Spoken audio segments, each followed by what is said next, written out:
Alright guys, today we're talking about the 5 most underrated wide receivers in the National Football League. And I think we're going to start with the one that right now has the most receiving yards in the entire National Football League.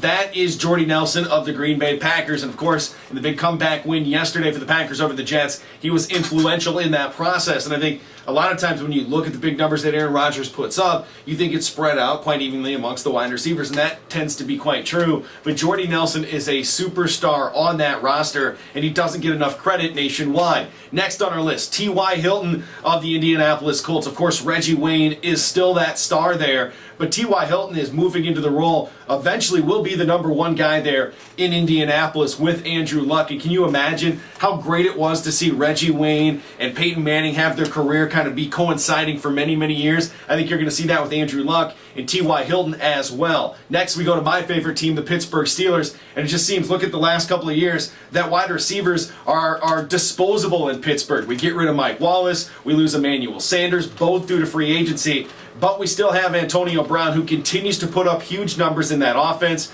and Ben Roethlisberger continues to find our good buddy Antonio Brown the most as his favorite wide receiver. Certainly, I think somewhat underrated when you talk about the major impactors at that position in this league. Next on our list, we head to Green Bay once again. Randall Cobb. I think a lot of times you think about his returning skills and everything else that he brings to the table on special teams, but I think he's a very valuable wide receiver. He's a touchdown machine, 3 on the season so far, and when you put him in the slot, it's very difficult for guys to get out there and guard him through the process. Finally, we look at Steve Smith Sr. Yeah, Steve Smith Sr. thought his career was over in Carolina after a couple of down seasons. He's reinvented himself in Baltimore, fit right in. The fans seem to love him, and so does Joe Flacco. He's been targeted a ton early in the season.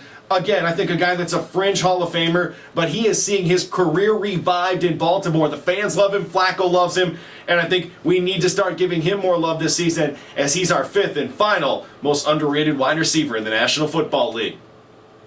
Hey sports fans, for more double overtime, just click on me to subscribe.